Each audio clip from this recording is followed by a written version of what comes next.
Slogan মুখর ঝাঁঝালো মিছিল, আগুন, কাঁদানে গ্যাস আর গ্রাফিতি। 2024 থেকে 2025 সাল জুড়ে আন্দোলনে উত্তাল ছিল সারা বিশ্ব। বাংলাদেশ থেকে নেপাল, মরক্কো থেকে কেনিয়া, মালদ্বীপ থেকে ইরান, মাদাগাস্কার সহ বিশ্বের বিভিন্ন দেশের জেনজি রাস্তায় নেমে আসে চাকরির নিরাপত্তা, উন্নত জীবনমান এবং দুর্নীতিগ্রস্ত শাসন ব্যবস্থার পতনের দাবিতে। দেশে দেশে ফুঁসে ওঠা তরুণদের নেতৃত্বেই গত বছর সরকার পতন থেকে শুরু করে রাজনীতির পুনর্গঠন দেখার সাক্ষী সারা বিশ্ব।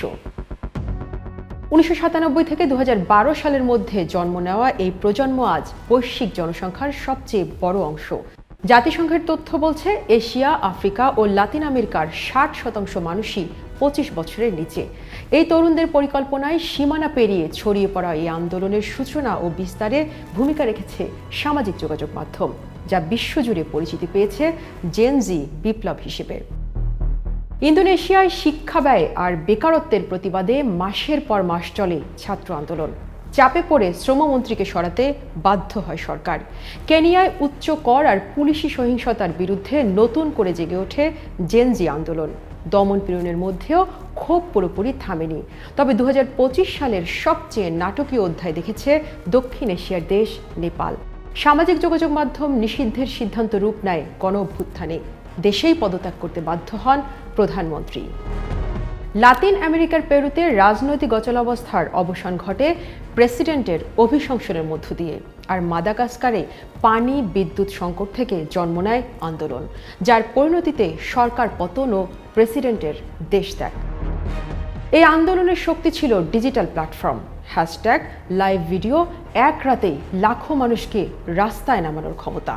কিন্তু এখানেই প্রশ্ন, রাজপথ জয় করলেও রাষ্ট্র পরিচালনার রূপরেখা কোথায়? বছরের শেষে অনেক আন্দোলন স্তিমিত, কিছু জয় এসেছে, কিন্তু দীর্ঘমেয়াদী রাজনৈতিক রূপান্তর হয়নি। নেপালে সরকার পতনের পর যে রাজনৈতিক শূন্যতা তৈরি হয়েছে, পেরু বা মাদাগাস্কারে যে পুরনো শক্তিগুলো নতুন নামে ফিরে এসেছে, তাতে দেখা যায় প্রতিবাদ আর ক্ষমতার মধ্যকার গভীর ফাঁক। 2026 সালে এই প্রশ্ন আরও গুরুত্বপূর্ণ হয়ে উঠবে। বাংলাদেশ সহ দক্ষিণ এশিয়ার বিভিন্ন দেশে নির্বাচন সামনে। তরুণরা ভোটার হিসেবে গুরুত্বপূর্ণ হলেও তারা কি নীতি নির্ধারণের টেবিলে জায়গা পাবে? সরকার পতন ঘটিয়ে ক্ষমতার কাছাকাছি পৌঁছলেও ঐকমত্য, পরিকল্পনা আর নেতৃত্বের অভাবে শেষ পর্যন্ত অধরাই থেকে গেছে দীর্ঘমেয়াদী রাজনৈতিক সম্ভাবনা। যারা এতদিন রাজনৈতিক আলোচনায় ভবিষ্যৎ হিসেবে বিবেচিত হতো, এই বছর নিজেরাই হয়ে উঠেছে বর্তমানের শক্তিশালী রাজনৈতিক অভিনেতা। কিন্তু তথাকথিত এই জেনজি বিপ্লব ভবিষ্যতে কোন পথে এগোতে পারে? জেনজি বিদ্রোহের মূল চালিকা শক্তি চারটি: দুর্নীতি, বেকারত্ব, অর্থনৈতিক বৈষম্য এবং রাজনৈতিক বঞ্চনা।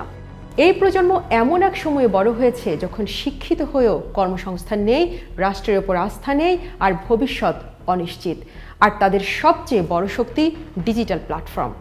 সামাজিক যোগাযোগ মাধ্যম তাদের দিয়েছে শক্তি, কিন্তু এই শক্তি আবার দুর্বলতা হয়ে উঠছে, কারণ ভার্চুয়াল নেতৃত্ব বাস্তব রাজনীতির বিকল্প হতে পারে না।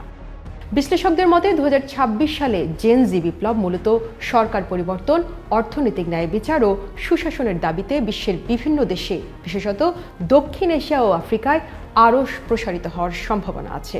ইরানে যার কিছু আওয়াজ পাওয়া যাচ্ছে। তবে 2025 প্রমাণ করেছে জেনজি আন্দোলন সরকার উৎখাত করতে পারে, কিন্তু রাষ্ট্র পরিচালনার কাঠামো তৈরি করতে পারেনি। থেমে গেছে মাঝপথেই। তাই জেনজির সামনে এখন সবচেয়ে বড় চ্যালেঞ্জ আন্দোলনকে প্রাতিষ্ঠানিক রাজনীতিতে রূপ দেওয়া। শুধু না বলার রাজনীতি নয়, কিভাবে শাসন করবে সে উত্তর তৈরি করা। সেক্ষেত্রে বলা যায় 2025 ছিল ক্ষোভের বছর আর 2026 হতে পারে পরিণতির বছর। এই প্রজন্ম যদি রাষ্ট্র ভাঙার পাশাপাশি রাষ্ট্র গড়ার ভাষা শিখতে পারে, তাহলেই জেনজি বিদ্রোহ ইতিহাসে বিপ্লব হয়ে থাকবে। নইলে তা হবে আরেকটি হারানো সম্ভাবনা।